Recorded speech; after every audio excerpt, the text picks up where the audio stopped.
नेकी की रोशनी और बाप का कर्ज रात की ठंडी हवा में लखनऊ की गलियां फिर से खामोश थीं।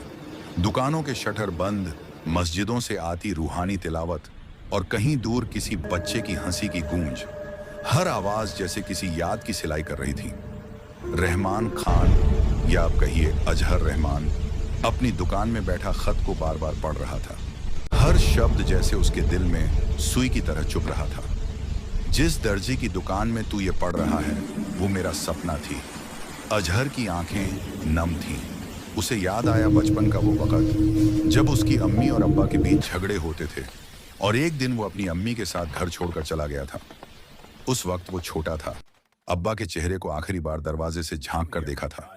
अब सालों बाद वही अब्बा उसके सामने लौटे, एक अंधे बूढ़े के रूप में, बिना कुछ बताए सिर्फ नेकी छोड़कर चले गए।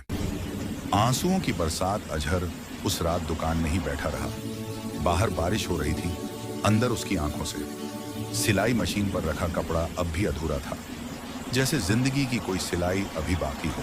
वो धीरे से बोला, अब्बा, आपने तो मुझसे कहा था कि मैं जान जाऊंगा, पर आप खुद क्यों ना बोले? उसने कुरान शरीफ खोला, वही जो हाजी अब्बा रोज पढ़ते थे। बीच में एक आयत पर उसकी नजर ठहर गई, अल्लाह सब्र करने वालों के साथ है। वो रो पड़ा, आपका सब्र ही तो मुझे अब समझ आया अब्बा। दुकान की तब्दील तस्वीर। अगले दिन से दुकान का नाम बदल दिया गया। अब तख्ती पर लिखा था, हाजी अब्बा टेलर्स, नेकी की सिलाई। लोग हैरान थे। हर आने वाले ग्राहक को रहमान अब एक नई तरह से पेश आता। वो पैसे से ज्यादा दुआ लेता। अगर कोई गरीब आता तो मुफ्त में कपड़े सिल देता। अगर कोई अनाथ बच्चा आता तो उसे कपड़ों के साथ खाने का पैकेट दे देता। कई महीने गुजर गए। एक दिन एक छोटा लड़का दुकान पर आया, चेहरे पर मासूमियत, हाथ में फटा कपड़ा। चाचा, ये कपड़ा सिला देंगे? अम्मी कहती हैं अब्बा नहीं रहे। अजहर ने बच्चे को गौर से देखा। उसकी आंखों में वही चमक थी जो कभी उसके अपने अब्बा की थी। वो मुस्कुराया और बोला, बेटा, तेरे अब्बा नहीं रहे, पर अब से मैं तेरा अब्बा हूं। उसने बच्चे का कपड़ा लिया, सुई में धागा डाला और पहली बार हंसते हुए बिस्मिल्लाह कहा।